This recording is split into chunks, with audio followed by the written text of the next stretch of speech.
Welcome back to the Witch's Way podcast. I'm Kat. And I'm Jamie. And tonight we are doing Kat's story. It's one of my stories. You guys, this is something that happened to me recently. And, and you know, it was, well, I'll just tell you. I won't bother prefacing it with anything. I'll just tell you, two witches, two styles, two things in common. How about I start with that? Two witches, two styles, two things in common. Yeah, two witches, two different styles, and two things in common. Okay. So I went on a road trip with a witch friend, and I say witch friend because that's how we met. We met through Meetup when Jamie and I were doing the Meetup years ago, and we've had some interactions in between then, like she's come to our house, we've done some things, and I've gone to her house, but we haven't spent like a lot of time together. It's been kind of like surface, I guess.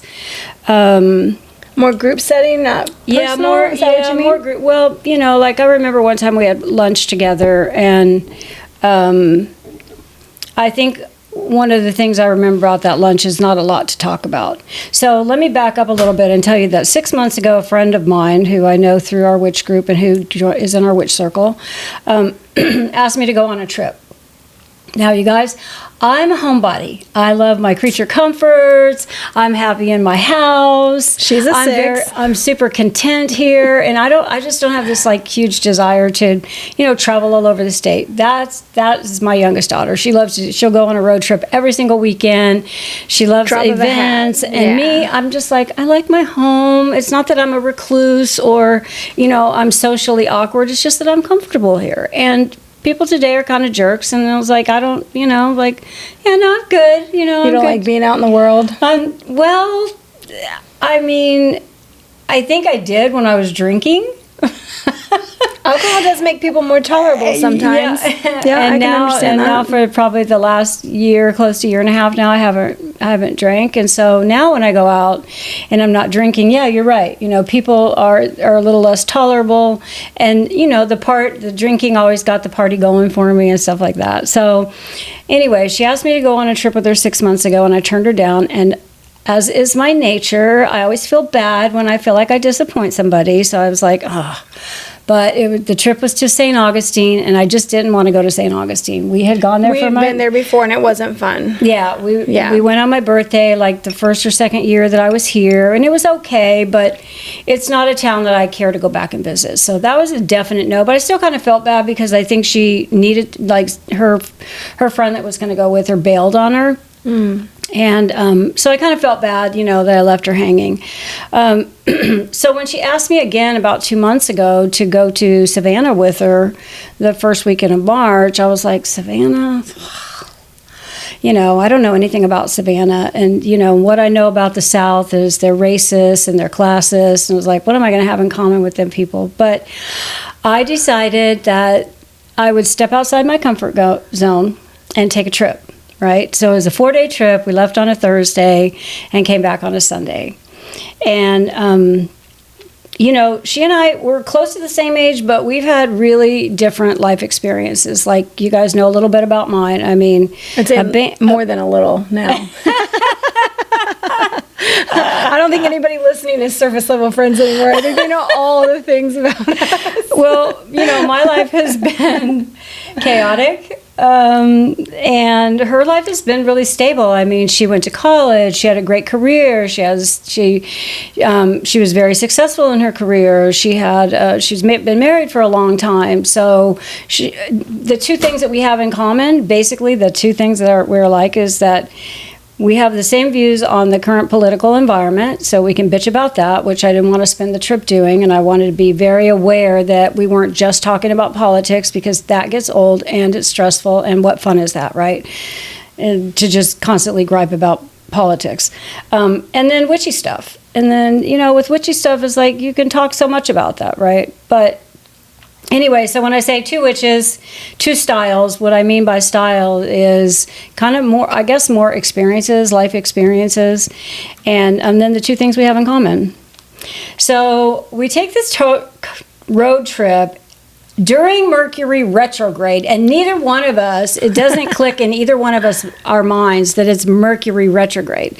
It's Mercury retrograde started on February 28th, which was when Dum Dum decided to bomb Iran. And I was like, a week I was later, waiting for that. I was like, who? Oh, okay. I had no idea what you were going to so say. a week later, we take off on our happy little larky way on our way to Savannah, 6 hours away from where we live, with no inkling, no putting anything together. And I can't explain it. I just can't. And during this trip, okay, so chaos ensued, you guys. I mean, when I tell you that shit was fucked up almost from day one. We drove up on a Thursday. We got there. That was okay. I guess the first thing that happened when we left her house was her navigation wasn't working. So I use Waze on my phone. So I was like, it's a straight shot. We're going to go up 75 to 95. And it's straight there. So no problem. But listen, that wasn't the only thing. It wasn't just that the navigation didn't work. It was that we had tour mishaps. Wrong clothing, wrong shoes, no street signs, navigational and directional challenges. We lost a car. She lost a bag of stuff that she purchased at a witch store that she spent over $100 on. So I mean, She lost that? she lost it. I didn't hear about that. Yeah, Oh, she lost it. Oh my gosh. And That sucks. So the first thing I want to address is navigation because, well, actually I want to back up a little bit. And I'm not harping on her. I just want to make this clear. If she's listening or if anybody that knows her and knows our trip and is listening, this is not a gripe about her. This is actually more of what this trip revealed to me, about my style, about what I have to learn, about The lens in which you view the world. the ways in which I view the world, and it also exposed how I'm growing because, in a not too distant past, I would not have spent a lot of time reflecting, and I immediately, as soon as I was home, I was already asking myself the questions, but when I got home from this trip, I really started going like, was it me? What happened? Why did things feel so off? But the universe sent me signs too. I just want you to know because like 2 days before the trip, she sends me a text message and she's like, the car's all gassed up and the tires are aired up and I'm ready to go and I'm excited. I'm like, me too, blah, blah, blah. I'll be there at 10 o'clock in the morning. And then the navigation was messed up, and so I feel like the universe was. She did everything. She researched the hotel. She made the Wow. We were going to close the window. Jamie so said if you no. hear that irritating ass car, I'm so sorry. It is so nice out today. We left the windows open, and some dumbass with their stupid, oh God. Okay, sorry. She did all the work, right? She booked the hotel. She researched and found the hotels. She researched the tours. The trip was put on by her. The trip was basically put on by her. Yeah. And she did all the work. And so, I could have stepped up and said, I'll be the navigator. But, she had her GPS and then she had her phone and she seemed like she was super competent and maybe didn't want my help. So I didn't want to barge in and be like, oh, let me take control of this. Kat doesn't like to feel like she's stepping on people's toes either. It's another. That's sort of your thing where you're like, no, that's your, she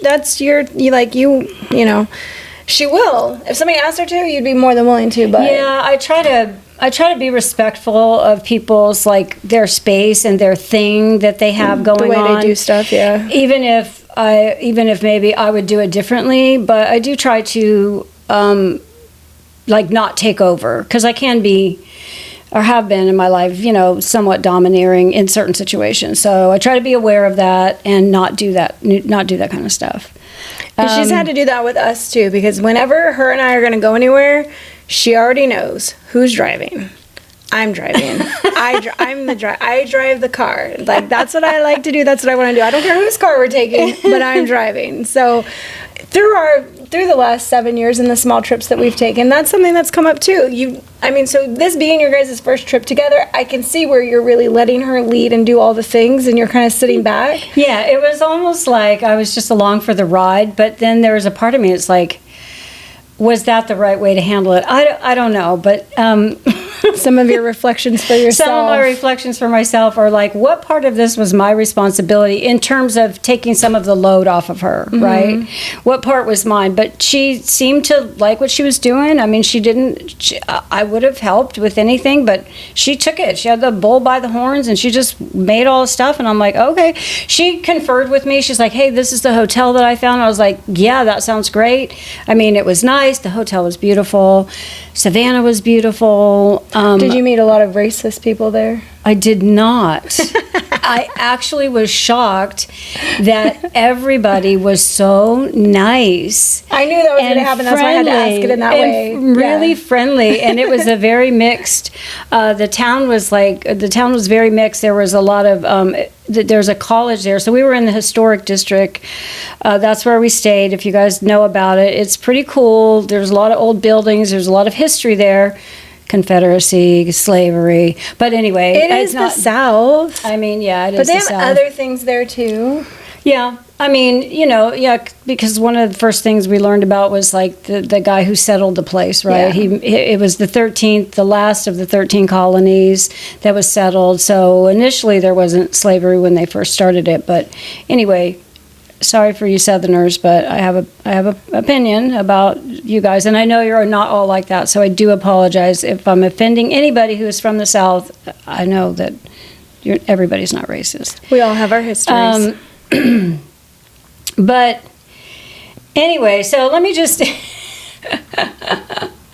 Okay, morning number one. First of all, we had 3 tours, and she bought tickets for tours. For both of us, for tours 1 and 3, and tour 2 that was in the middle, she only bought 1 ticket for her, which was fine. I don't have a problem with, because she put up the money, so okay, no problem. So the morning we were going to leave the hotel, it was cool out. I was dressed in like a bodysuit, a skirt, leotard or tights, boots, a hat. I'm dressed for cooler weather, thinking that we're going to come back, which we were never able to do because we got lost. And ran out of time. You thought you were going to come back between tour 1 and 2? Yeah. We had a tour. We had a tour at 10 and a tour at 2. And the tour at 2 was a walking tour. And I was not. And I had tennis shoes. So that for the 2 walking tours that we were going to do, note to self: never take another walking tour in your life, especially a 2-hour one. Yeah, I thought we would come back because there was time between the tours, and we wanted to see a couple of witchy shops, and we should have been able to make it back, but because of what happened once we got out and we got all turned around and all this stuff happened, we never made it back to the hotel. So for the walking tour in the afternoon, I'm walking around. My bodysuit is one of those ones that's like, control top, right?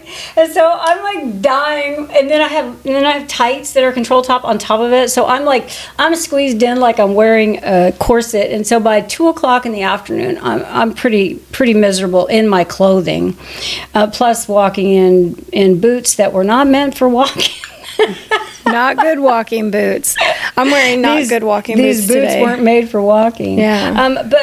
So before we get ready to go that morning, I buy my ticket for the 2:00 tour. And I don't have the tour, because I didn't book everything, I don't have which tour name, and I don't have that stuff all like ingrained in my head yet.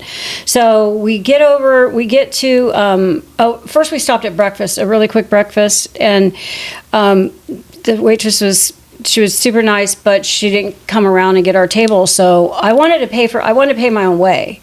And it's one of the things, it's one of my weird little idiosyncrasies is like, I don't want to feel like I'm taking advantage of somebody, or I don't want someone to feel like I'm taking advantage of them. So let me pay my own way. Well, I couldn't because we ran out of time, and she's like, we'll just put it on the room and settle up later. And that made me feel uneasy. And I had to confess to her, and I was proud of myself for doing this, to tell her that, about myself, like, listen, I have this thing about, like paying my own way and taking care of myself and not feeling like I'm taking advantage, and this makes me uncomfortable. And she's like, it's okay, I'm easy, and this is something that she said a few times, I'm easy. And I'm like the opposite of that. Everything, I've got to like know what's going on. I got to be in control. I got to feel safe. I got to feel secure. I got to feel like I know what's going to happen next. You have to be in charge of your own way, because when you're not, you're vulnerable to be let down, hurt, led the wrong way, not taken care of. Yeah, and this is through life lessons. This is you know, trauma stuff, life lessons, you know, all the things that have happened to me in my life. That's who I am, and I can't change that. But I was proud of myself because I was able to say it in a really rushed way, and however I explained it, but I was able to get it out. Like, this is a thing with me, right? I need to be able to do this because that it just makes me feel, you know, like I'm pulling my weight, right? Yeah. So breakfast, then we leave and we go to the tour. We get to the tour, and the lady, as soon as we walk up, lady looks at me. It's like, "What's your name?" I give her my name. She looks up. She's like, "You're not on the list." So I pull out my phone, forgetting that the ticket that I bought that morning was for the afternoon tour. And I pull out my phone, pull up the reservation I made, show it to her, and she's like, and she didn't look at the name of the tour either. She just looked at the time. She's like, "You're on the 2:00 tour." I was like, how did I do that? And like, it had been like 2 hours since I bought that ticket, right? So whatever, space cadet. And I'm just like, oh my God, how did I do that? So now the tour's full, so I can't buy another ticket. And so now she's going to have to go by herself. And I'm just like, oh my God, what the fuck? How did I fucking do that? And she's like, it's all right, just wait. We'll see if somebody, if somebody doesn't show up or something. And it's 5 minutes of this. And all of a sudden she remembers that she bought the 2 tickets. And so it's on her phone under her name? It's on, yeah. So only under her name? Only under her name. And so she goes up and she's like, I've got 2 tickets for this tour. So anyway, so we get on the tour. We go to the tour, and then, which was fine. It was a bus tour. We drove around to we learned all kinds of things about Savannah, this historic district of Savannah, which was really cool. Actually, there's a lot to see. I don't know if there's a lot going on, but there's a lot, to eat and buy and learn about a lot of history and stuff like that. And anyway, so we, after the tour, we get back to the car and we go over to this other part of town where these 2 shops are, 2 or 3 shops, witchy shops that we want to visit.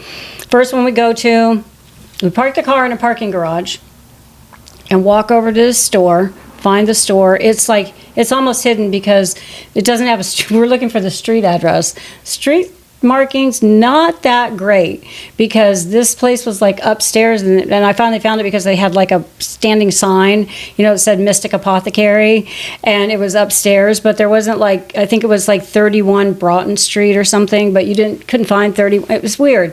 But anyway, we get there, we go in, we shop around. This is where she buys $100 worth of stuff, and I buy something. I got a little bag. And she's got a bigger bag, but she's also carrying a big purse, and I'm carrying like a small crossbody. So I held on to my bag because it wasn't going to fit in my purse, and I assumed that she put her purchase in her bag because it was big enough to do that. So it never occurred to me to pay attention, and it was hours later when she realized that she didn't have her bag. That bag. Oh my gosh. Just no idea where she would have set it down. No, we stopped after we left there. We popped into this little, we were walking back to the parking garage, stopped into this little chocolate place, and she bought a piece of chocolate there. And then we go to the garage and we can't, and so I don't know, she doesn't know. I think she called them and they didn't leave it there. She didn't leave it in the place we bought it. I think she left it on the park bench. We sat down for a while so she could get grounded because we were both feeling out of sorts after walking around and feeling really lost and stuff. And she's like, I need to ground myself. Let's go sit in this little park. I don't know if she left it on the bench. I mean, I don't know. But I felt bad about that, and she never did find it. So big fiasco number 2, we go to the parking garage, we can't find the fucking car. Now, I didn't park the car, so I didn't really pay attention. Again, here I am, la, la, la, la. You're Jamie Lollygagger. I'm just la, la, la, la. I'm just along for the ride. I'm not paying attention to anything. I'm not helping in any way either. I'm just letting her, lead the way without doing anything. I feel guilty about that kind of, but at any rate, we're in this fucking parking garage looking for this car for 20 minutes. And I am not kidding you guys when I tell you that she's beeping to find the car because we're like, I think we're on 2. I think we're on 3. We're walking up and down the rows and stuff. She's beeping. Oh, it's over there. And then somebody would either unlock or lock their car. So then another beep, and they were like, "Where'd that come from?"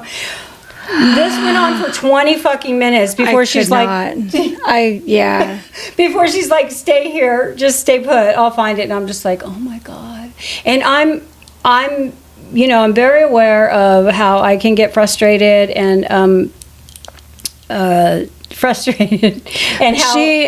how I might express that, and so I tried to be careful, but it was super frustrating. And for both of you, I'm sure. For her too. And I think it was after that we went to the park or something. I don't remember. But because we had to drive to the other shore, it was far enough away that we weren't going to walk to it. We finally find the car after 20 minutes.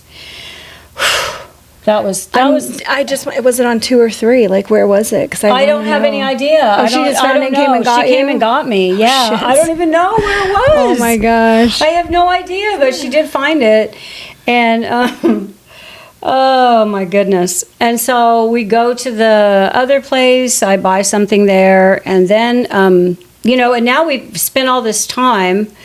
And I think this is where we walk to a park. There was a park right across the street from that. The store was called Conjure. It was pretty cool. And there's a park, in Savannah in this historic district. There's these what do they call them? There's these. They got a name for them. There's parks every couple of blocks. There's this big square that's 4 blocks or something that they've carved out and left in the middle of the city. It's really nice. And we sat there, and then we go to find our tour. Now this is the 2:00 tour, so I pull up what I got from TripAdvisor, which was where she purchased the ticket too.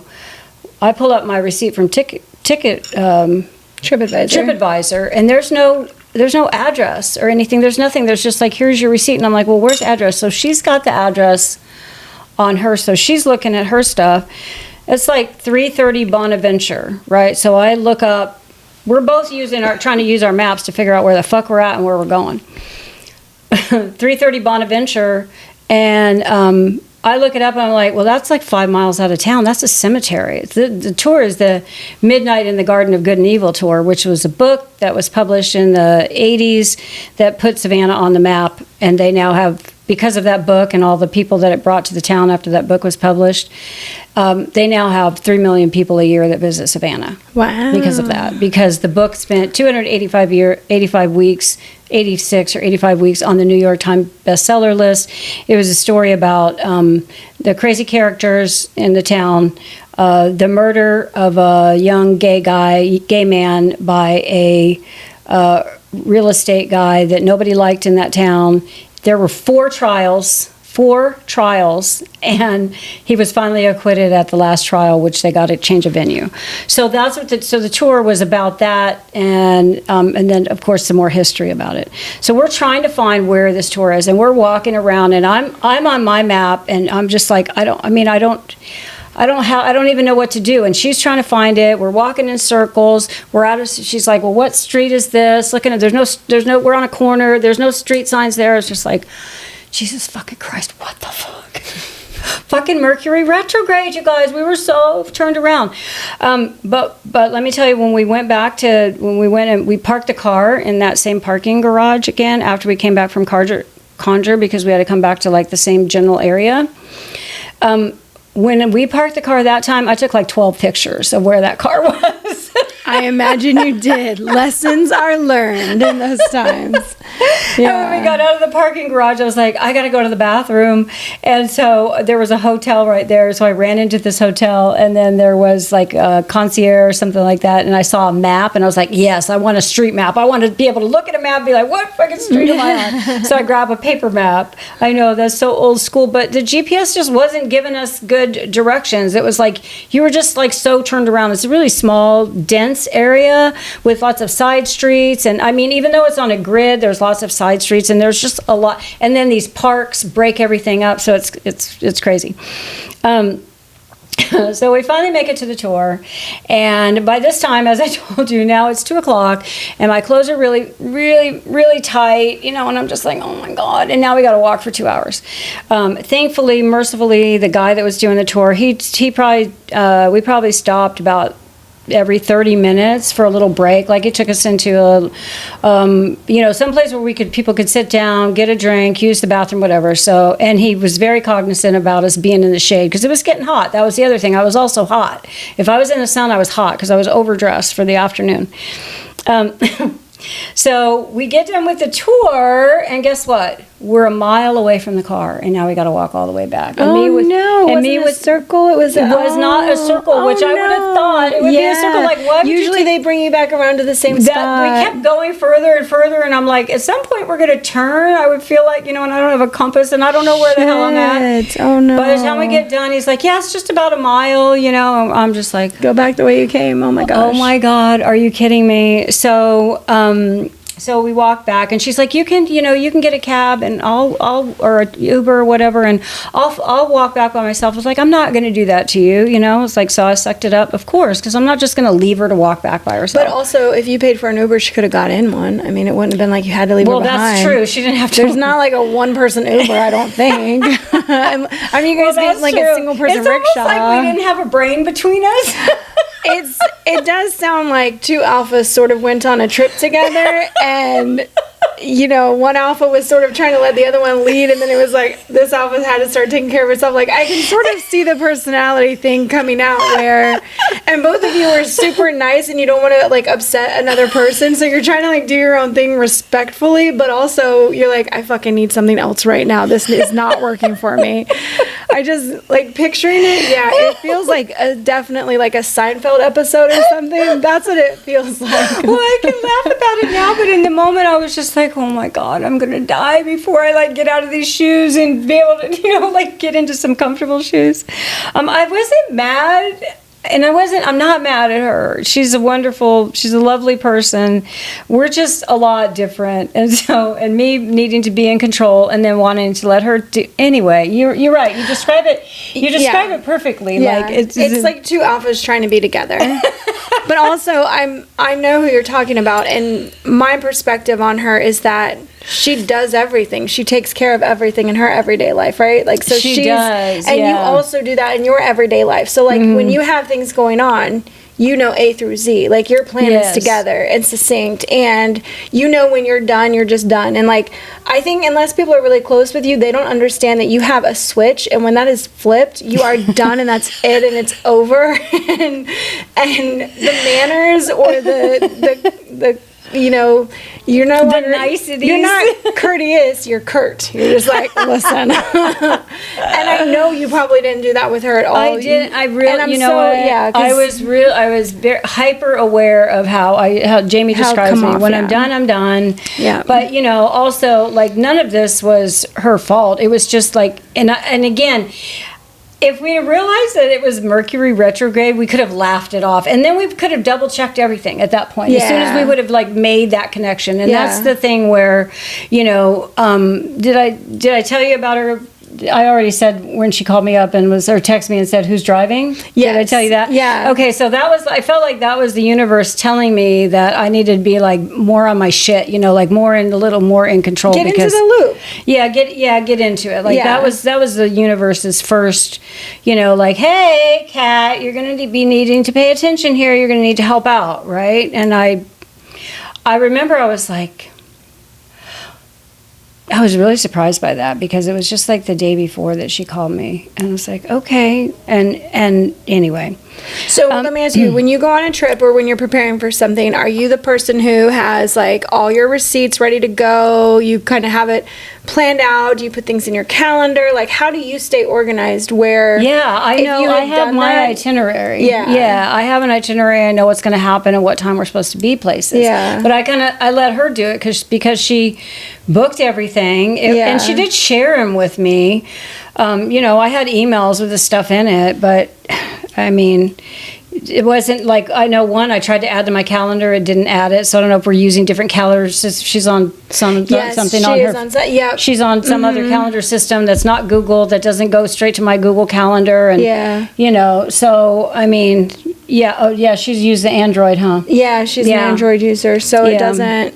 I mean, not that we use Apple and Google for our calendars, because we have a shared calendar between us, and I know, like, I can put our stuff on there, and it'll show it in an inbox, like, to accept it or not. It'll wait for you. But on our shared one, it just goes straight in. So I loved it the other day. This is so off topic, but the other day, I got an alert that I was supposed to be somewhere doing something. I was like, oh my gosh, that's my mom's appointment, and I'm getting it. And I was like, I just know that my phone's reminded me of an appointment that it's actually for you, but it went on our shared calendar instead of separate. And I was just like, I know what you're doing. I'm all in your business. So I could see where you really gave up control, and it didn't work well for you. No, it didn't work well for me. You know. Okay. So we get back to the car. We get back to the hotel. We take a break. You know, both of us are exhausted from the whole ordeal. We take a break. We have a dinner reservation at 7. This is like what, 4 in the afternoon by this point? Yeah, it's like 4 in the afternoon. 3 or 4, yeah. So, and our dinner reservation at the Old Pink House, which is like this, historic place that you have to get reservations a week ahead of time to even get in there, which she had made. So we had, and it was late, 7:30.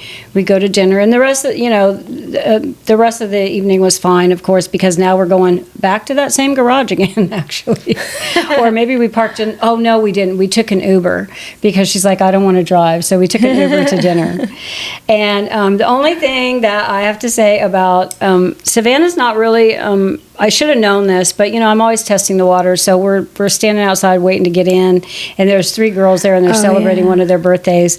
And one of them says we're just talking a little bit, chatting a little bit, and then somebody says something. And I was like, only with my witchy friends, and their eyes do this, their eyes they're like. What did she just say, witchy? Yeah. So, you can't, I guess you can't say witch in Savannah because in the South. In the South, in that part of the South, because I feel like you can say witch in Florida and nobody's really going to bat an eye unless Florida's they're not older. Florida's not like the South, though. I know. I feel like it's totally different. It is 100% the South, but it doesn't feel like the South that we all think of in our head, like Georgia. I mean, South Carolina, Georgia, North Carolina is way better. I think. I don't feel like North Carolina is the South, but. It is. Georgia, it's south of the Mason-Dixon line. I know it is, but when you go there, it doesn't feel. It doesn't feel as Southern minded or people being restricted on things they talk about or say, like South Carolina and Georgia. Because I spent way more time in those 2 states than I did in North Carolina. But yeah, I never called myself a witch in South Carolina, not once.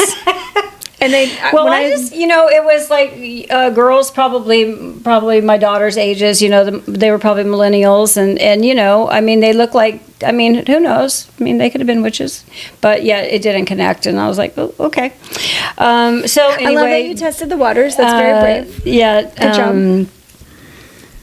Had dinner, go back to hotel. Then the next day we had a tour in the morning. And so, before we start on your day, let me ask you. Now it's been at least 24 hours where you're on this trip. You guys have had a lot of stuff going on. You're starting your second day. What is your mindset? Now I'm navigating. Now I'm the navigator. So now you're like, I will control today. I'll navigate. Okay. Yeah, at this point, so I'm like, things had to change yes, for you. Things have changed because when we got ready to go to, I didn't even wait. I didn't even ask. I just was like, the tour, it's 330 Bonaventure, the address that she'd pulled up and said where the walking tour was. That's where we were going the next day. Yeah. And so I pulled up the directions on Waze. Waze is really good. Took us right out there. And then when we were going to go to, I found us a place to eat. I found us a store to go to. So on day 2, I'm navigating, and that felt, a lot better to me. And we didn't get lost, which was a positive. I think you guys were probably both way more aware of things after such a hard first day. But how did you gauge any of her reactions on like what it was like for you to sort of take over? Saying? No, I didn't. You know what she said probably 3 or 4 times to me. She's like, "Oh, I'm easy. No, it's fine. I'm easy. Yeah. I'm easy."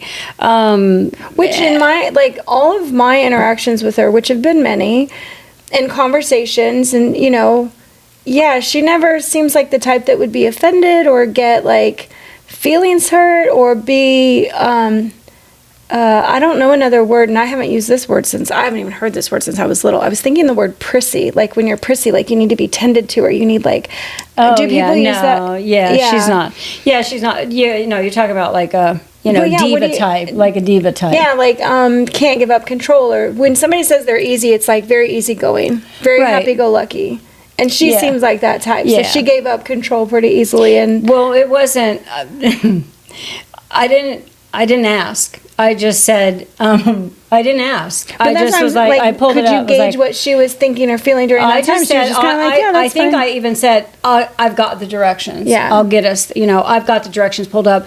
Don't bother, and I think she still put it into her GPS on her car, but the day before, when we were driving, at least she was looking at both the car and then had her phone up. This was on the way up there. Oh gosh, so two things, right? And so anyway, we did the tour, 2-hour walking tour again. Like I said, note to self. At least I had on tennis shoes, but I thought I'll never do this again. And you know what? We saw people out there in like golf carts on tours, and I was like, we should have done that. Like everybody on the tour had their own golf cart? No, it was a golf cart that was, carried, took people around. Yes. Took people around rather to the cemetery. So it's this big old famous cemetery, Bonaventure Cemetery. There's all these traditions. It was interesting, and I love cemeteries, and I got some cool pictures. But 2 hours of that shit, I've walked away from tours before. We have walked away from tours. We walked away from tours before. We went to New Orleans. And it was like, I think it might have been a historic or a ghost or something like that, and we're just like, I don't even know. First off, the man trying to lead this fucking tour, we knew right away. We were like, that's our tour guide. I was like, no. His roommate got drunk and he's like, go finish this tour for me. Like, there's no way this guy was an actual tour guy. We were dying laughing, and it's a little mean. I warn you, there's cattiness between us when we're all together. But especially to make fun of a man is not beneath us at all. We do that. Yeah. He had a belt on that was hanging on by literal threads, okay, holding himself up. I don't know what was wrong with his fucking shoes, but I'm pretty sure they didn't match. And there was something weird where he tied his laces underneath of it and then around. And it was like, they look like penny loafers, or there's a brand name, Sperry's, like boat shoes. That's what I was trying to think of. Boat shoes. They look like boat shoes, but he had taken shoestrings from tennis shoes and tied them around the toes of the boat shoes, because I think the soles were falling off. And so when we saw his entire fucking get up, and then he's carrying like a messenger bag, and he seems so nervous, and he's trying to talk, and his, again, I am making fun of him. I'm not even trying to deny that. His fucking stuttering and unclearness and his spastic head turning and we're gonna and then excuse me. I'm trying to impersonate him. We lasted about 5 fucking minutes on that tour. I think the first corner we turned, we were like, no, we're not. Fuck our $12 or whatever we paid. Yeah. Yeah, and if I had been with my daughters, we would have walked away. We probably wouldn't even have shown up, even though we paid $35 for it. We'd been like, no, fuck that shit. There's something else that you get, right? Rather than sticking with like, I'm gonna get my $35. Be like, I want fucking peace more. I will forego the $35. I just don't care. I mean, I was just like, I like the cemetery, but I don't care that much at this point. I've had it with walking around fucking Savannah. You're just kind of done. I'm done, right? And we both felt that way. Yeah. She was too. She's like, never again. Both of us were like, never again. That's just, you did 3 one day and 1 the next day? No, 2 the first day and 1 the next day. Oh, I thought you had 3 that day. Oh, okay. No. Yeah, so 3 tours total. 3 tours total. In a 24-hour period. Yeah. Yeah, that's a lot. It was too much. It's too much. Yeah. It was too much. So this is now Saturday. So now after we get done with the tour, and the tour's at 10 o'clock in the morning. So now we go back to our hotel, and then we're just kind of chilling. And I'm good to just do that, because at this point I'm thinking, oh, we could have gone home today. Really, we didn't have to stay the night. But I didn't think about that, didn't know, hadn't looked at the itinerary, hadn't planned. When she said it, let's do Thursday through Sunday. Does that work for you? Yeah, sure. But, a 10 o'clock in the morning tour, 2 o'clock would have been too hot to walk around in a cemetery in Savannah, even in March. Because there are not trees. Because there's some trees, but everything's not tree lined. There's plenty of open area, and just like no. Just like no. So, but after the tour, we did, and again, me navigating got us to a witch shop that she had found. She had the name of it. I looked it up. I got us there. After once we got done with there, we were going to go to lunch. I looked up some places around. I found a place, and then we go and it's supposed to be on this corner. And again, some of their streets down there, you guys did no street signs. I don't know where the fuck you're at, but you're supposed to be here. You're supposed to be 41 Devon Street or something like that. I was like, where the fuck is that? It's not there. We did this loop, and I was like, nope, fuck that. We're going to find another place. So I found another. I was like, we're done. Second time around, nope, we'll find somewhere else. Right. Found a different place, got there. It was cute. It was like a old cafeteria from like the 50s. It was in a VFW lounge. The girl that served us, oh my God, she was so adorable. Joanne's like, you should ask her if she could take your picture. And I was like, no, that's weird. I'm not gonna ask somebody if I can take their picture. That's just weird. Well, a picture of you guys together, maybe. Yeah, I don't. But she was dressed just the way she was dressed. I really liked her style. She had like little dots. She was a whole entire vibe. And I told her she was really fun.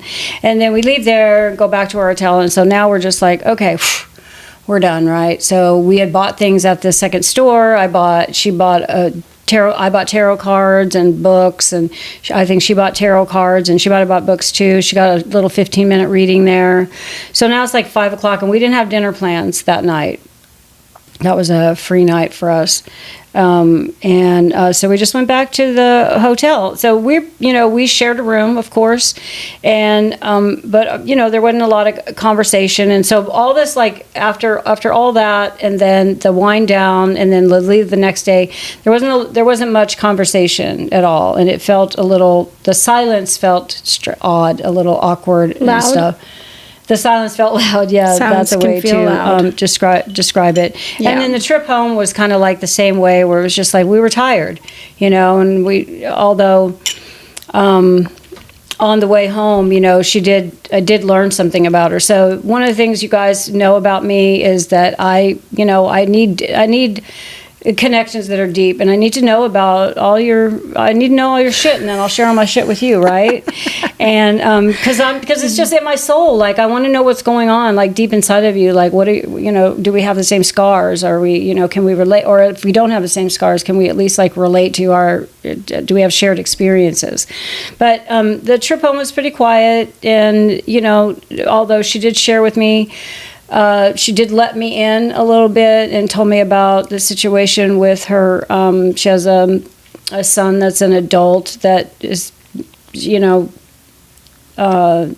can't get out on his own.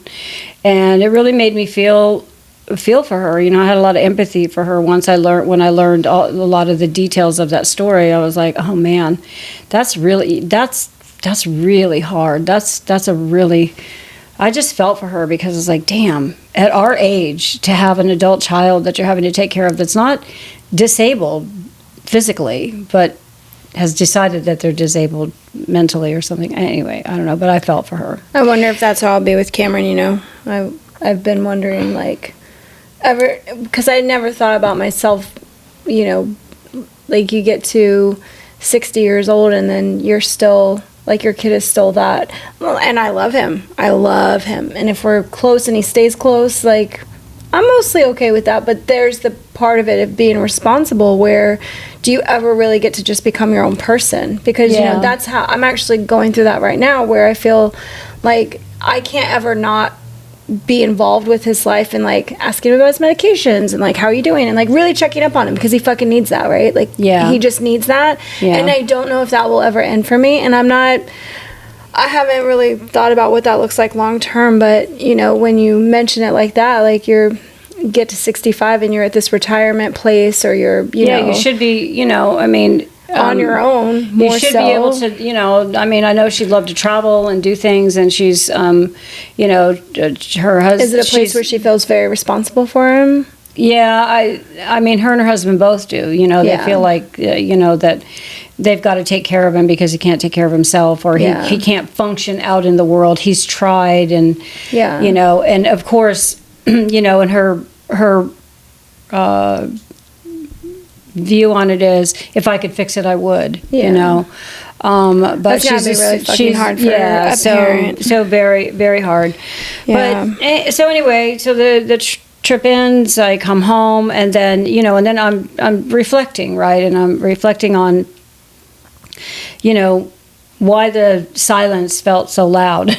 One of the things, like, where was the, except for that short time on the trip home when I learned, you know, something like really deep about her and her life.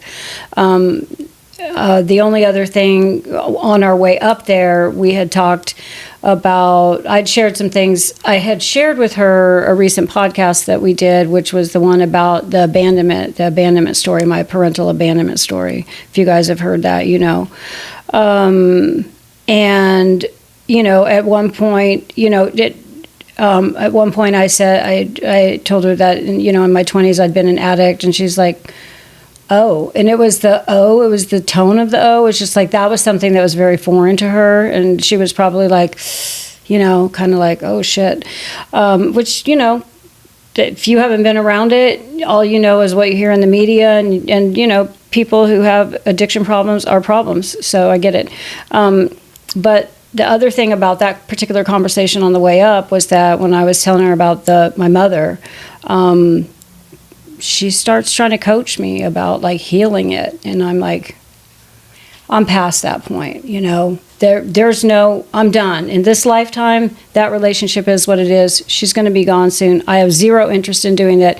And she does life coaching, and she has done this for a long time, and she wants to be helpful, but I had to shut down because she wasn't taking no for an answer. And so that kind of felt like her pushing, you know, to, you know, I don't need anybody trying to push me into healing the relationship that I have with my mother.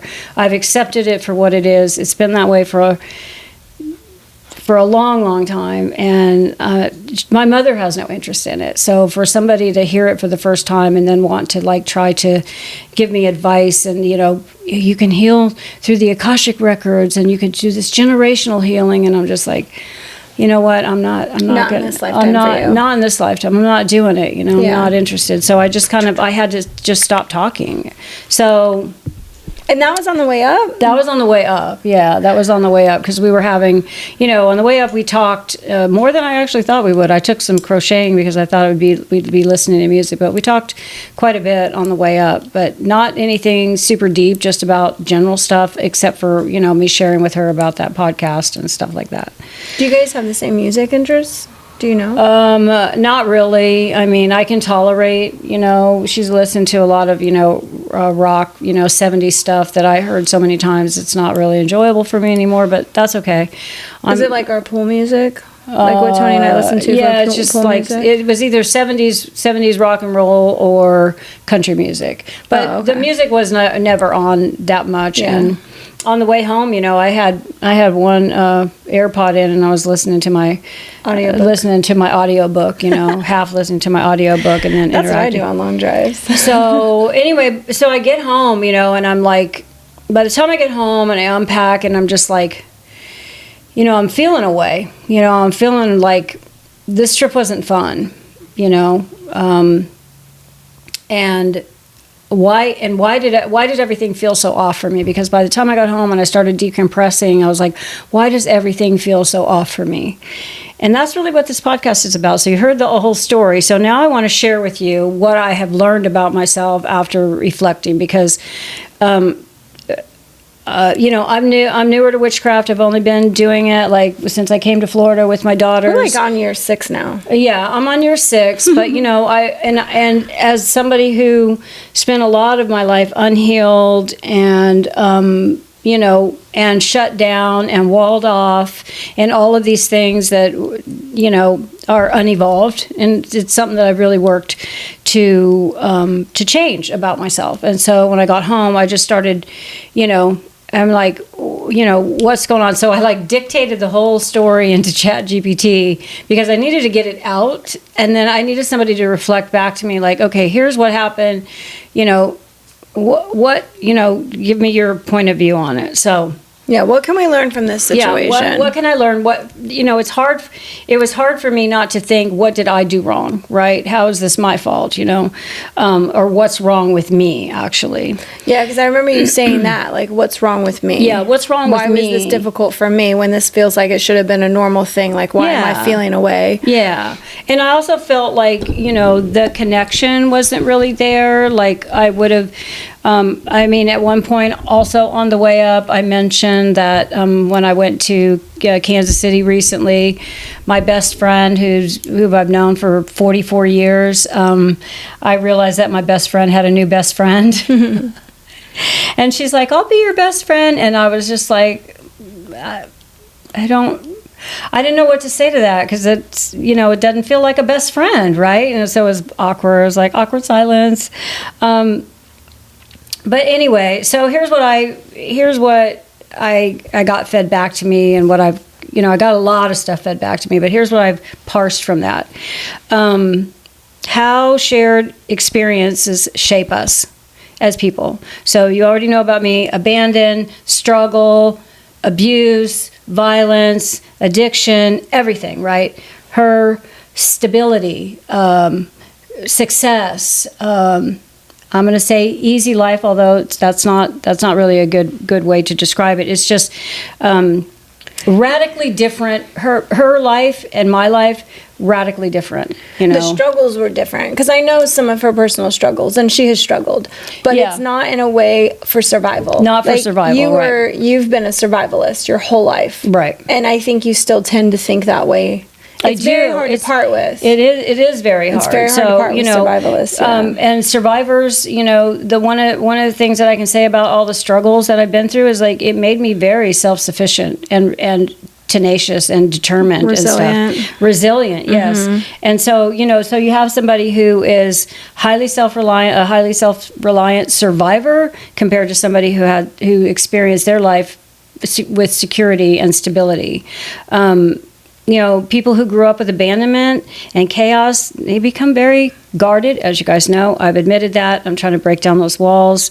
And we're always like watching out. We're always like, what's the next thing? Go ahead. You didn't teach me this, but we would say this. Like, I grew up knowing this. Waiting for the other shoe to drop. I was just getting ready to say that. Yes, that word was just going to come out of my mouth. Because it's literally, like, it's one of the, we have several family mottos that we grew up hearing to try to help us make it through and be strong and carry on. And, like, what doesn't kill you makes you stronger is one of our most used family mottos in our family, our very small family.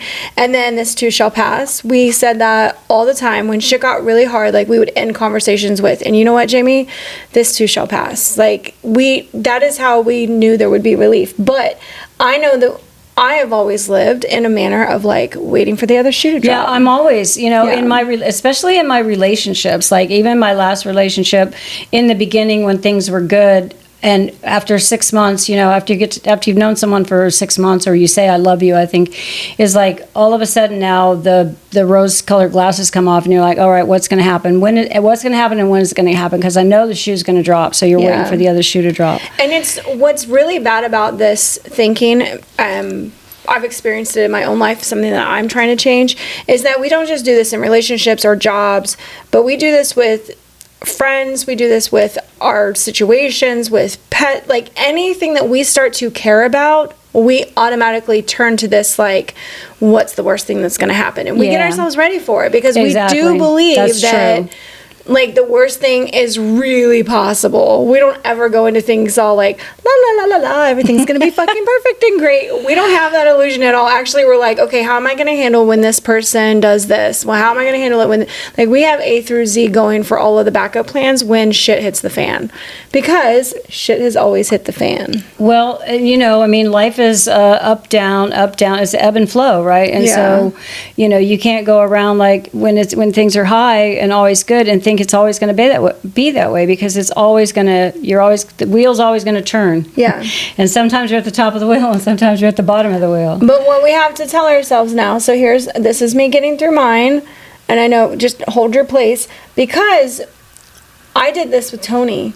I can't even tell you how many times I almost literally sabotaged our relationship with nothing was actually wrong. I just was like, it's too good to be true. I don't fucking believe it. And I would get nervous and, you know, I'd be like, oh, okay, no, there's gotta be. And I had to change the voice in my head that thought that way. And I was like, no, you know what the bad thing is that we're 20 years apart and he's probably going to die before me. Like, that's the shoe dropping. It's not that he's going to cheat on me or leave me or there's going to be this like devastating fight. He's never going to yell at me or hit me or, you know, like abuse me in any kind of way.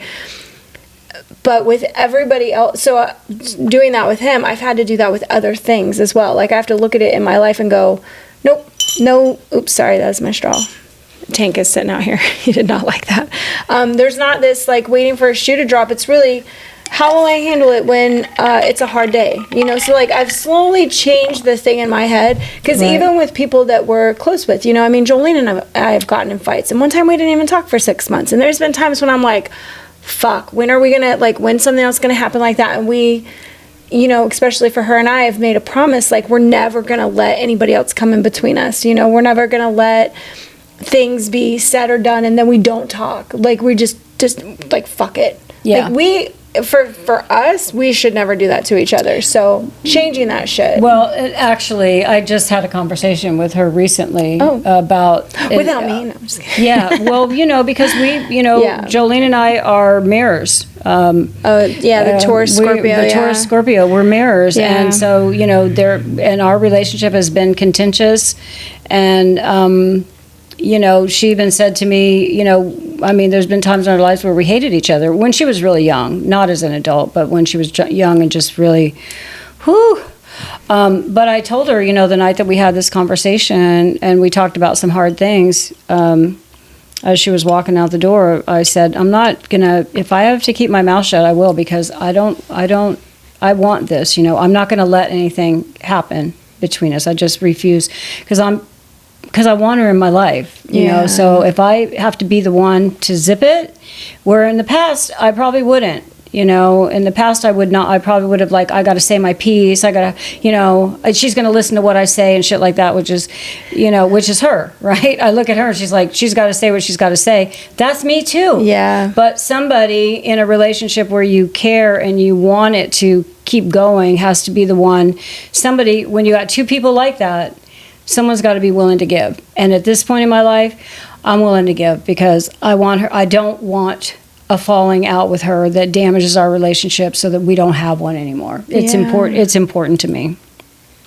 So anyway, so here's two people, you know, who's with completely different life experiences and all this stuff. Okay, so that's my first, you know, like how our lives shaped us. Yeah. Okay. You know, for me, like, there's been healing, but the scars remain. So all the things that happen, it's easy for things to come back up. It's easy for things to feel familiar. You know, it's easy for me to be like, okay, here it is again. You know, there's that familiar feeling of the floor falling out, you know, or something's going to happen. It's similar. The dread, you know, there's some kind of underlying dread that you feel. Mm-hmm. And so for me, you know, yes, I'm healing, but the scars are there. And it's easy, they're not easy, but they come up from time to time. And so I'm working through that. And I can tell you about that feeling of dread. As a survival person, what happens when we start to feel that moment of dread, something else kicks in our brain that says, now you have to survive. What are you going to do? You have to only look out for you. You have to only worry about yourself. All of a sudden, any care that you might have wanted to give to anybody else, their story, their feelings, their anything, you can't worry about them anymore because now it's survival for you. That's how deep that shit runs when you've been a survivalist, is like, the moment you start to feel what you perceive, it's a perception thing too. It is perception. It's a perception thing. You don't know it for sure, and you're not going to ask it, but it feels familiar of that dread, or something is off, and you're like, oh, the tables are turning, it's shifting. You go into a mode, and it's just, the wall goes up. The things you're like, you know how to play the game. I mean, that's the only way that I can really describe it. Well, you go into auto mode, like automatic responses where nothing gets in. Nothing goes out. It's just all like, you know what? you just have to survive through this time, right? And so you do what you have to do in your mind, in your body you're kind very of cut off. body, everything gets cut off. Everything that closes. The door closes. Nothing's coming in. Nothing's going out. I'm walled off at that point. And like what you're really waiting for, and the reason why Kat took, because you took days to decompress from this. I remember sort of like, and you were saying, you're like, I just need time to sit with this and think about it. I'm like, okay. And I was like, I'm here if you need me. Because I didn't even, I wasn't even ready to tell Jamie about it or talk about it or anything for a few days. In fact, I don't even think you got the whole story ever. Jolene got the whole story because Jolene and I be in the mirror and, and she's going to pull it out of me. She wants to hear all the stuff because she wants to analyze it. Yeah. And so I don't think Jamie even heard the whole thing. No. And it was so funny when I told Jolene and I sat here that night that I told you where I said, I'm not going to let anything come between us. I'll be the one to keep my mouth shut. When I first told her about getting lost, she's like, oh my God, my mother. Don't even take my mother somewhere where she doesn't know where she's going and she's wandering around. She will not do well. And I just cracked up because she's so right. I don't do well in those situations. And it's tough for a new relationship when you get thrown into something like that. Our friend has no idea. No, I was like, she didn't do anything. Again, she didn't do anything. She didn't do anything wrong. This is my healing journey. This is my opportunity to look into myself and say, what happened here, and why do I feel? Why am I feeling the feelings that I'm feeling? Why is this stuff coming up? What's happening? What's actually happening? Because I know there's some deep shadow work shit here for me to learn from. That's what I'm trying to do. So, although I have the scars, you know what? You know what I'm proud about? I took time to reflect. You acknowledged everything. I acknowledged everything, and I took time to reflect, and I thought about how I felt, and I thought about everything. I didn't immediately go run into my daughters and be like, oh my God, blah, blah, blah, or whatever, like I might have in a past time where I just like bitched about it or whatever. No, I wanted to understand. I wanted to understand me. I wanted to understand what was happening. Yeah. And that's huge because, again, I do feel like it's growth. Well, reflection doesn't come naturally to people. We have to learn that skill and understand why it's good for us, because most of the time people experience bad shit and they'd rather just tell everybody about all the bad shit and like, look at this fucked up shit that happened to me, but they're not learning anything by telling anybody about it. Right? They're just griping. Right. When you sit with it and you go, okay, well, why did I feel like this was messed up, or like what really happened? Okay, so where is my responsibility being in the situation? Exactly. Also, because you're experiencing it. These are your feelings. Something I don't really say on here ever or in anything, because it's a hard concept in psychology to explain, but nobody can make you feel anything. I don't know if you guys know that. Nobody can actually make you feel anything. It feels like they're making you feel something because they're wronging you, they're doing the things, they're crossing your line, they're, even when it comes down to like the really hard shit, sexual abuse and rape and domestic violence and whatever, it's still completely impossible for them to make you feel a thing. You have the feelings because of the situation, but the feelings are all yours. They can't make you feel a way. These are things that are... You made me do that. You made me... No, nobody... You can't make somebody do something. No, That's the same thing. Where it's hard to describe it, but that's why with all of your emotions that you're feeling, and that's why this other person is not at fault at all, because these are all of yours and you're owning that. And I think that's probably the biggest part of the story too, is that we're talking about a situation where it was just you and this other person, and it can seem like things happen that were annoying with them, but that's what you're reflecting on. It's like, well, why was this... How did I let this happen too? Where was my responsibility in it? Because, I could have... like I said, the universe sent me a sign. I mean, I'm shocked. I could not have done what you did. I could have just been like, nope, I'll just go along with it and let her lead the way. I fucking couldn't have. And that's my shit. I already know. And everybody knows that about me, where, Well, she seemed to have it all together. And it was all like, so I wasn't concerned until I was. I don't know, but I'd be like, books, all right, let's put out our planners together. All right, let's make sure we got the same shit going on. I have to ask questions. I don't know. I got to dig in. Yeah. Well, another thing, I was probably just like, la, la, la, la. Well, what I love about my mom so much is that when she doesn't want to be bothered with something, she just doesn't get bothered then. She's like, headphones are in, I'm going to look out the window. I got shit in my own head I'm dealing with. You wanted to do this? All right, do it. I'll be along for the ride. That's fine. I've taken drives with her before, and she's so disengaged. I'm like, well, I thought we'd talk more on this drive, but go ahead, no, listen to your audiobook. It's totally fine. Or sometimes we're driving together in her car because I'm driving, and her audiobook is playing on her car, so I get to listen to it too. I don't know where the fuck is going on in the story, but she's like, this is my audiobook. I was like, okay, cool. I'll just ask you questions when I don't understand the story. So when you know somebody that well, I think that's more when you can, I don't know, have your own things. I was with Taryn the other day, and you know what? We had to drive like an hour and 20 minutes up to an airport, and she brought her book with her, and I was like, oh, this is cool. All right, so I've never been in a car where somebody's going to possibly read their book. It is at night. It's getting dark. And I was like, well, I got an audiobook I could listen to. I was like, oh, do you want to read your book and I'll listen to my audiobook? I was like, sweet. I was like, I can't believe I'm Didn't we take a road trip where we both each listened to our individual audiobooks? Yes, because we're both in our, we're like, I got to know what's happening with this story. This is like free time to do that. Yes. So I think that those conversations ahead of time, those are things I have to do for my own well-being now. Like, that's what I know about myself, where I'm like, okay, so what are we listening to on the way up? Or, hey, I made a playlist. Or, hey, I have an audiobook I'm listening to. Like, what do you like to do when you drive? That's probably my problem, is I have to talk everything out. I have to now.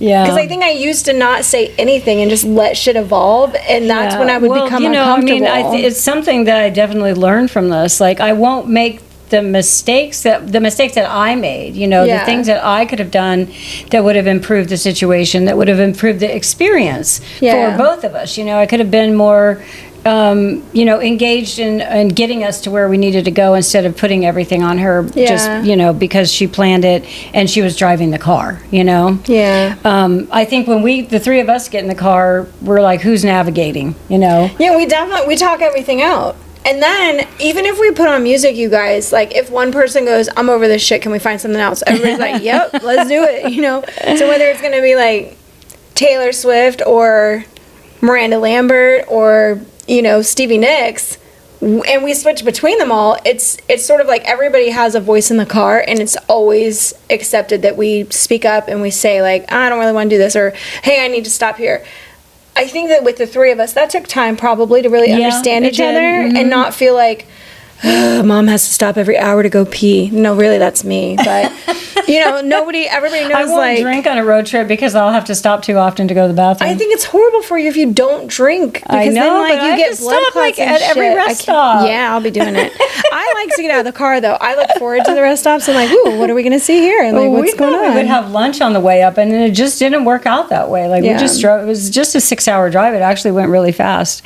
Okay, so back to your stuff. There's healing on my part, but the scars remain, and I'm working on that. Learning in depth about what she's dealing with and has dealt with in her life with her son really made me feel a lot of empathy for her, and I realized that even though her life on the outside, she lives in a nice house, have a long-term marriage, has had a great career, all the stuff, right? She's got all the things that one might say, oh, look at her, she has such a beautiful, perfect life. She's right? so lucky. She's so lucky, right? Mm-hmm. She has her struggles too, and her stuff is hard, really, really hard too. And the difference between us is that my struggle was surviving, and her struggle may be, if I was to categorize it, chronic caregiving. Because that's what she is. She's a caregiver, and now she's caregiving her husband who's sick and her son who's not, who's kind of, I don't even know how to describe him. But yeah, because she was having to, for the whole trip, she was calling, are you taking your medicine? So she's doing the caregiving long distance. And I think she was worried, I know she was worried because she said, I hope they're going to be okay together, like almost not trusting them to take care of each other. So she's got a hard life too. It's not just me. We just have had different types of hard, which has shaped who we are today and how we deal with things. This is a hard one, but I think it's a good one to understand. Like, just because you make witch friends, you have people who are witchy and are your friend, and you know them, and then you get together, and all of a sudden you realize there's a mismatch, right? There's something that's just you're not in sync in some kind of way. Not everybody is your person.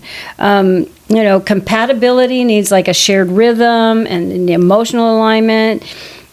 Everyone's not your frequency, and I respect her a lot. But that may not equate to being a BFF. And I think I might have. I don't know that I ever thought that. Oh, this might be my new BFF, because I've never really got that vibes. But I think I was hoping to make like a deeper connection on some other level. Also, I just don't like. This is not to sound harsh or be harsh. I don't think of you as a BFF type person. You're so. You like your alone time so much. Yeah, I just don't see you with like Jolene has BFFs, right? Because she makes lots of plans with them and she goes out with them and does all this stuff. And you just, I don't ever see you in that way as having a BFF. Well, I always had I've had my friend Lisa that I've known for 44 years now. What truly made you guys best friends? Oh, when our kids were 2 together. Yeah. Those you years. You had things in common. When we were raising children, and she babysat for me, and all of our kids were the same. You leaned on each other. We leaned on each other. Yep. Yeah. I helped her out. We helped each other out a lot of times. I lived with her. That creates a deep bond. So I've never seen you in your more adult life now. Like Lisa carried on from California. From my 20-something-year-old. Yeah, and even then, I don't know your guys' whole relationship at Kansas City, but the kids being close, and then the kids being, we disliked each other for a while and all of that. But you guys had something that was from the past that you could always come back to. Yeah, we had a lot of shared memories and experiences, and same trauma. When we divorced our husbands, we went to the divorce clinic where you filed your own paperwork together. Yeah. So so we had all these things. But when I say BFF, I just mean like a girlfriend that I can call up and we can talk about deep hard shit, right? I think those are my daughters now. That's who I have in my life that I do that with. And my heart is welling right now. It's just getting huge. Some things that I'm proud of, I probably already said this, but I'm proud of asking myself the hard questions, like, was it me? And if it was me, how can I be better? That self-awareness, it's only come, I think I mentioned this already, but it's really only come as I've evolved through my witchcraft practice, and just I think one of the biggest things for witchcraft, what witchcraft did for me, was that it forced me to be aware, or it caused me to be aware. It opened me up to being aware. It invited you in to be aware of yourself. To be aware of myself and of other people and my surroundings, and not just go through life, with kind of like blinders on and ignoring everybody, because for self-preservation. Okay. What else am I proud of? I stepped outside my comfort zone. I noticed my own reactions, and I asked questions. I questioned my own judgments. Am I judging this, and why? And is it fair? Is it even accurate? And you know what? I was able to communicate my boundaries about money, and that was not an easy conversation for me to have. So I'm like, yay me. I know. When you... And I didn't shut down. That's the number one thing. I didn't just cut off like I would have done it. I've just been like, I can tell when you talk about the money thing, you actually make a different mouth shape when you... It's like her corners of her mouth get very tight when she goes to talk about it, too. I can see it. Really? Oh, yeah. Physically, it comes out as like, what I didn't do? I did not show...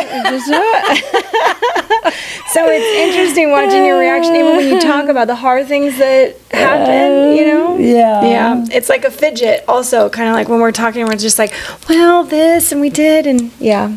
So here's another thing that I realize is what travel teaches us. When you travel with somebody that you don't know very well, or maybe when you travel with people that you do know, it reveals, your competencies, like who's good at planning, who's good at navigating, who's good at logistics and time awareness and managing details, Like I said, I should have taken over as navigator probably from day one. Yeah. Travel accelerates social intimacy and forced proximity bonding. So it's forcing you to bonding. One morning routines. The great thing was, and she said this a couple times, I'm so glad that we like the same temperature in the room. I think she was worried about that, you know. We both liked it really warm, and so that was a really good thing. I would have died. I would have got my own room. I need my shit at like 68 degrees. No, we both wanted it like 77 in there, you know. Oh my God, I would have died. Moods and eating habits, you know, and we seemed like the silence with her seemed okay, even though for me it was like I was questioning at the time, you know, is this normal, you know, and silence tolerance, that was the thing I was going to say. So lastly, you know, there's a little bit of cosmic humor in this story because, you know, the universe basically said, hey, Kat, let's give you a low-stakes relationship experiment. Instead of intense emotional drama, I got lost tickets, wrong directions, missing shopping bags, parking garage confusions, and awkward conversations. It's almost like the universe gave me a personality mirror instead of a dramatic lesson. And I think I did pretty darn good. What I love about it is that what my mom really has lacked for a long time, and we all know this about her, is patience. Like, that's the one thing she always talks about not having. I don't. And all of these things required patience and required you to not overreact or negatively react. Yeah, you know, that's true. There had to be a lot of self-control in these situations, which is why I think there was so much reflection. Yeah, I didn't think about the patience, patience and the self-control, because you're right. You know, if this had been me and my daughters, it would have been a completely different. This is how she would have reacted the moment one of us lost the car. What the fuck? You didn't take a picture of this? I mean, what? Who didn't take a picture? None of us took a picture. Like, it would have just been a whole thing. But we, all knowing each other, could have laughed about that very easily. Like, fuck, you're right. Why didn't we do that? Oh my God. And that would have been okay because that we already have had the trips together. We know each other. But do you know what else happened on that fucking St. Augustine trip? That was the time when it was like, turn left in 450 feet. Oh my God. And oh my God, that was so funny. Trip, it was the weirdest thing, you guys. When we went to St. Augustine for Kat's birthday, it was probably like 4 or 5 years ago now. Yeah, it was like 2021. Yeah, 2021. In November of 2021, we went up to St. Augustine. Jolene and I had this whole thing planned out. I had literally hidden decorations. We had planned on renting a golf cart and decorating it, all this stuff. So much of it did not work out because St. Augustine has a lot of rules about these things, and like nobody tells you that. And so we got there and you couldn't even take the golf cart anywhere because there's no parking for fucking golf carts. It's a whole walking city. I was like, I rented a whole ass fucking big golf cart for us to drive around, and we couldn't even drive it around. We had to park it and go walking. I was like, what the fuck? They did us dirty on that. They didn't tell us. But when we were trying to get to our locations, when we were in the normal car, that was what the directions kept telling us was turn left in 450 feet. And we must have done that 6 or 7 times. I'm like, we're going in a circle 4 times in this, and you have to go back to where you are. We still laugh about it today. Yeah, because anytime somebody's like, you're going to turn left in 450 feet, and we're like, turn left in 450 feet. Because we heard that so many times on that trip, and you're like, how the hell do we keep turning left in 450 feet? And we're not going in a circle. We're eventually getting somewhere. But it was like, we stopped trusting GPS. We were like, you're fucking broken. That's the only thing you know how to say. Turn left in 450 feet. I still think it today when I'm sure I got a 450 feet because I navigated us out of there too to get to the highway. Yeah. You know. No, when I hear that every single time, I'm like, oh no, you don't. No, I feel like there's like a glitch in the matrix when it happens or something. All right. Well, that's the end of my lessons in travel. I don't even know what we're going to call this podcast yet, but a story of patience.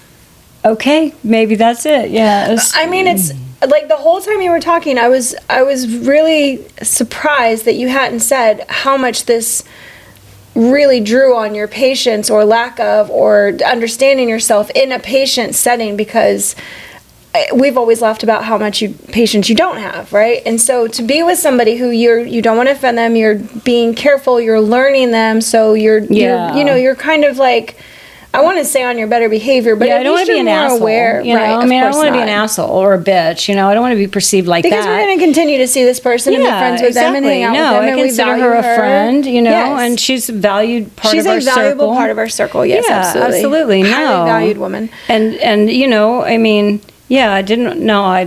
That would no. Yeah. So did you But ever... I did not. But I actually didn't think about patience. I just know I did try to. I don't know, behave like you would behave if you were not. I can be. Yes, keep going, because I see you're struggling to get this out, so I don't know what's coming next, and I'm excited for I can be it. myself with my family because they know and love me and accept me. But when you're in public or not, more like when you're more out with people, then you do kind of adjust your behavior for your situation, right? Yeah. And so I guess that's what I did. I adjusted, because if I'd been with my daughters, it would have been a completely different experience. But I'm with somebody that I don't know that well. I've never been on a trip before, and I don't want to cause ill will. I don't want to make her feel bad, because none of it was her fault. Absolutely none of it. If anything, I would take more responsibility, because I should have offered to navigate from the start, said, I'll do that. But again, I think you're right about the two alphas and not wanting to step on, I don't want to step on her toes. I've seen you do that before, where you're just kind of like, well, I didn't want to take that over because, like, that's your thing. I don't want to just like barge in and, bull in a china cabinet, which I've been accused of. Because that is something you know very well about yourself, is that you can come in and take charge and get shit done, and you can handle it. And I'm like a bull in a china cabinet when I do it. That's funny, because that's what we say about Taurus, and that's what my sister is. So there's so many similarities between them. And I don't think that Jolene comes in like a bull in a china cabinet at all. I actually think that she's very persuasive. She has a way with people and like words, and just to kind of admit it. So I got that part. You got the bull in the china cabinet, because I don't think she's like that. She's not like that. She's like a master manipulator almost. Mediator, not manipulator, but a mediator. Okay. Mediator then. Manipulator? Okay. No, I guess it's not manipulative. She can sway people. She's persuasive, and she's persuasive. But she's a good mediator. I feel like she can really like take two sides and be like, okay, listen. Yeah. But now I feel, I'm like, I should have called her and talked to her about this. I was like, so you're going on a trip with my mom. Here's a couple of ground rules you should understand. But I didn't, I was like, no, they'll figure it out. It'll be fine. But I was like, this will be interesting. Yeah. So... Well, I just want you to know, even when you get to 67 years old, you can still change and reflect and learn things and evolve. And so, if you're new to this journey, and you're older like me, we can change old habits that we've had for our whole damn life and learn to be kinder, gentler people in the world, and better adjusted. I think it's the kindness thing, and understanding that, being patient with people, and just, understanding their points of view and their struggles and things like that, and that everything's not always going to be perfect, in situations. There's going to be little slip-ups. There's going to be, where's the car, annoyances and frustrations and stuff. And how you handle that, how you choose to handle that really tells you, for me anyway, it tells me like where I am in my evolution. It does, yeah. It tells me like this is growth for me, and that's what I feel like this experience was growth for me. So it speaks volumes on character, how you act under stress. That character comes forward with other people. What we get out of stressful situations is all of the mind chatter that we have while the situation's going on.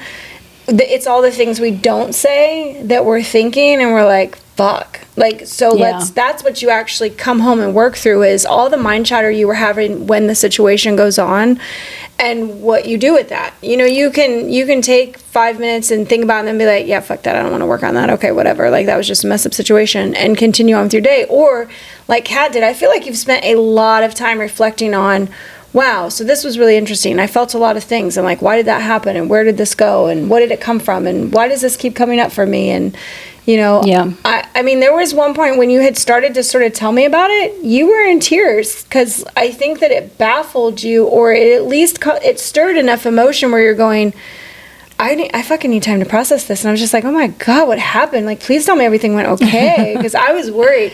But I just think that when you saw yourself in certain situations, and then this time I think what you could really hear is the voice in your head, like your real own self, like reflecting on it. And that is almost like, wow, that person inside of me that has lasted through all these struggles, and what she says now hits different.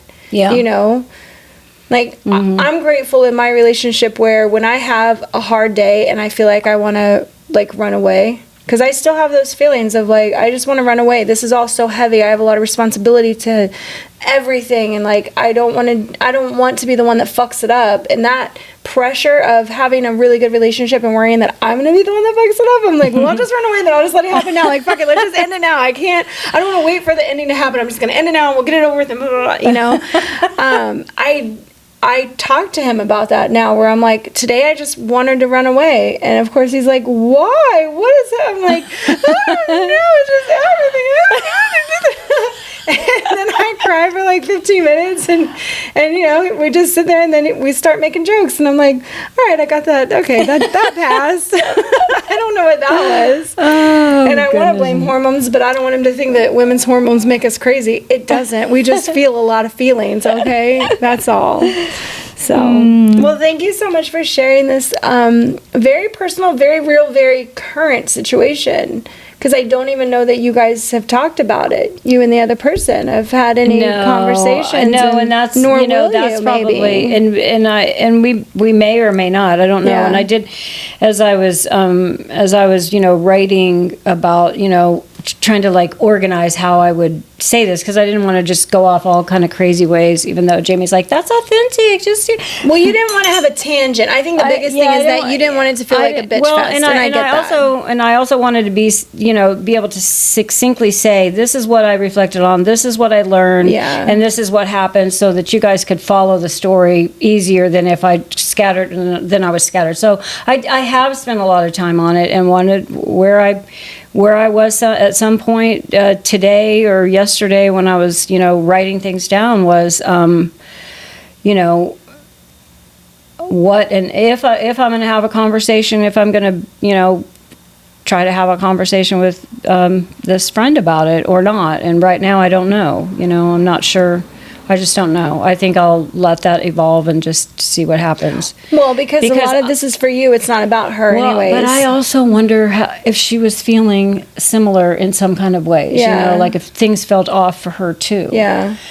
So, and maybe not. And if not, great. Because again, her life experience is so different than mine. Mm-hmm. And she's like I said, she said a few times, oh, it's okay. I'm really easygoing, and I'm decidedly not easygoing. I've had to learn. I had to learn not to be easygoing. I had to learn to, fight for fucking everything and struggle for everything. And so I don't know.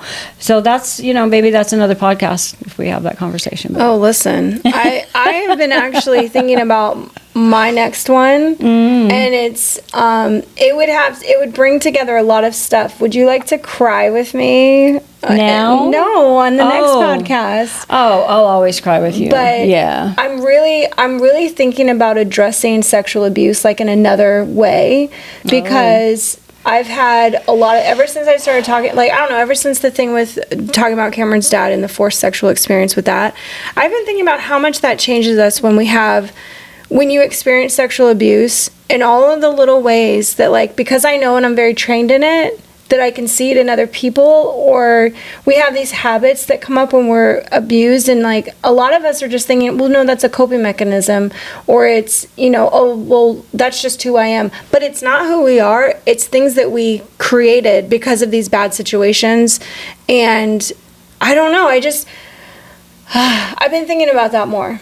And that's an intense thing to talk about. Well, sexual abuse. And of course, I've experienced sexual abuse in my life too. But my way to, when I speak of it, it's I mostly have cut off the emotions. It's like I cauterized it, and I'm like, I don't feel anything about that. It's kind of like how I feel about my parents. I don't feel anything about that because I don't allow myself. I just, at some point in time, I took the cauterization tool that the doctors use, and that nerve, that's gone. And so... Although what you guys can't see off screen is that she has her foot up and it is shaking. So there is still things that live in her body with this. Well, that's true. I can't do anything about the body traumas that, Well, that was something that I was thinking about, sort of talking about, is what we can physically see from ourselves, things that we can understand about ourselves, and maybe I can give some tools for healing about sexual abuse. That's just... Well, here's something that I do. Then maybe these are either it's all together. Maybe we talk about them together, yeah. But here's the thing that I do experience now, and that is like men really fucking make me nervous anymore. In the environment, the current environment that we're living in. I had 2 guys come in here. I had my carpets cleaned a couple of months ago. And, I live alone. I have a little dog. He's 60 pounds. He's not taking anybody down. And these 2 guys were big, and they were a little bit older. And you know what? There was nothing wrong with them. They didn't do any. They came in. They were professional. It's not them. But it's 2 men who could easily overpower me in my own home. And there would be absolutely nothing that I could do about it. And that kind of like right now I feel that in the pit of my stomach, and I don't know how to, and for some reason it seems to be, like a more recent thing where I'm feeling this because of the environment that we're in, the hostility that there's so much hostility in the world. Jamie's not on social media. I'm always reading it, so I know how there's a lot of groups. There's certain groups of men who are really fucking women haters. I've seen it actually. I've tapped into it recently. And they. Yeah. And then I'm listening to this book, and it's like from, the period of time is like the 1350s and in Europe, and it's very, women are just like, men just rape women left and right, and women they're completely helpless. They can't even, it's not even worth fighting. And if they fight, they get beat up or die or something. So, well, anyway. That was part of rape training, actually, is that you don't fight. And that always pissed me off because I didn't fight when I got raped. I just, what was I going to do? There was nothing to do. There was no. It would have been, if I had fought, it would have been people holding me down. That's when I was 13. Yeah. 4 guys. And if I had fought, it would have been men holding me down and I just, would have been, you feel like it would have been more traumatic. It absolutely would have been more traumatic and more dangerous too at that point for me. A lot more dangerous than just laying there and letting them do whatever they want and getting it over with. Yeah. Yeah. So, anyway, that's probably our next podcast. Yep, because I really want to give more information on that, statistics. I think when I got into the Navy and understanding everything that happened to me before my actual situation in the Navy, I tried to become a rape counselor. And so much of what they were teaching us, I was like, what in the fuck? Like, I just did not agree with the things. And I haven't been in that world since then, so that's, 20 years ago now. But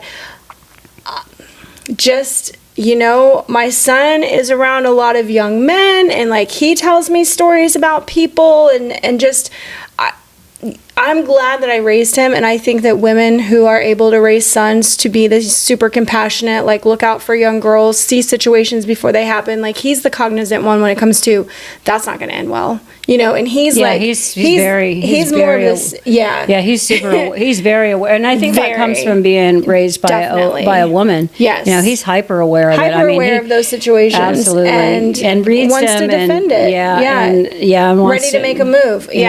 Ready to defend. So it's been conversations with him recently. Like, there's just been some things that come up. And yes, I did find myself on the wrong side of Instagram where all of a sudden it was all these man-hating things. Oh, not man-hating, I'm sorry. I was looking at man-hating stuff because I like the women who do the man-hating stuff. And it led me to, they were like reviewing these videos of guys talking about how women hate men and that we're all awful because, and blah, blah, blah, whatever. Lots of controversy over us not wanting to be with men, and like I've actually tried to talk to my husband about this even, and he's so uncomfortable. He's like, I hope you're not becoming a man hater. I was like, I was a man hater before we met, so that, like, the only reason I'm with you is because you are a 100% different kind of person than a man. Like, you know, I was like, I can't say you're not a man, because you are a man. You're a very good man. You're the kind of man that I wish I could literally make thousands of copies of and every woman get their own, because you're what we hope for, you know? Like, you're the unrealistic guy out there that everybody's searching for. Right. So, yeah.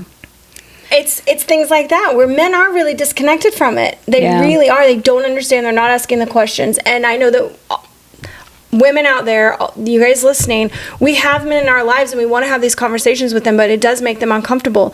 And I've got my husband who is 65 now, and I've got my son who's 20, and then I've got my experience with sexual abuse and my mom's, and I have all these places to pull from that I really want to put together a podcast about that, encompassing multiple views, how people are handling it, what we talk about, ways to address it, and then for our own selves as these things come up and why we feel uncomfortable and what we can do about it. Because as I've gone on my journey with changing what I, you know, like dressing for myself now, and not giving a fuck what other people say, think, or do, like, okay, I'm battling that. The guy in Kansas City. My experience with the guy in Kansas City. Yes, exactly. Yeah. So this is all building up over lots of podcasts that we've already done this year, even though it's only March. And we've divulged so much information about our experiences. I think that the next one that I want to do that's just very relevant to the time right now and the things that I've experienced in my life through my son, through my husband, you know, with you and I talking about our abusive experiences, including sexual experiences. I think that that's going to be the next podcast. So, all right. So I guess might be tears. I guess we'll see you 2 weeks. On 78 episode. Podcast 78. It'll be oh my episode gosh. 78. It sure will. We love you, We witches. love you so much, you guys. Yeah. See you next time. We'll see you. Bye.